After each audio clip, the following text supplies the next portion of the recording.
మన ఫ్యామిలీ అందరికీ good morning అండి. బంగారు కోసం చికెన్ పచ్చడి చేశానని చెప్పాను కదా, చిన్న వీడియోలో చూపిస్తాను చూడండి.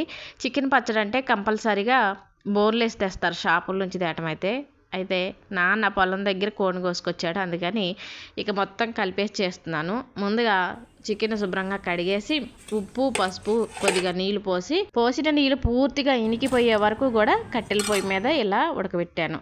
ఇలా నీళ్ళు పూర్తిగా అయిపోయిన తర్వాత ముక్కలు మంచిగా ఉడికిన తర్వాత మళ్ళీ స్టవ్ మీద కళాయి పెట్టి ఒక 1/2 kg ఆయిల్ వేసి ఆయిల్ వేడెక్కిన తర్వాత ఉడకబెట్టిన ఈ చికెన్ ముక్కలను వేసి వేయించుతున్నాను. నేను చూపిస్తున్న విధంగా చికెన్ ముక్కల్ని ఎర్రగా వేయించుకుంటే చికెన్ పచ్చడి ఎక్కువ రోజులు నిల్వ ఉంటుంది. ఇక చికెన్ ముక్కలు మొత్తం వేయించిన తర్వాత చికెన్ ముక్కలు వేయించిన అదే నూనెలో అల్లం వెల్లుల్లి పేస్ట్ వేశాను, ఒక 4 స్పూన్ల వరకు. ఆ అల్లం వెల్లుల్లి పేస్ట్ వేసిన తర్వాత కరివేపాకు ఒక 10-15 రెమ్మలు, 1 స్పూన్ పసుపు, అలాగే గరం మసాలా కూడా ఈ అల్లం వెల్లుల్లి పేస్ట్లోనే వేసి అల్లం వెల్లుల్లి పేస్ట్ పచ్చి వాసన పోయి ఎర్రగా అయ్యే వరకు వేయించుకోవాలి. వేయించిన చికెన్ ముక్కలు వేయించిన అల్లం వెల్లుల్లి పేస్ట్ చల్లారిన తర్వాత ఇప్పుడు పచ్చడి కలిపేసుకుందాం. వేయించిన చికెన్ ముక్కల్లో వేయించిన అల్లం వెల్లుల్లి పేస్ట్ వేసి 2 స్పూన్ల కారం, 1/2 స్పూను మెంతి పొడి, 3 నిమ్మకాయల రసం, రుచికి సరిపడేంత ఉప్పు అంటే స్పూన్ ఉప్పు వేసానండి. నేను ఈ పచ్చళ్ళలోకి ఏ రంగు గలపకోకుండా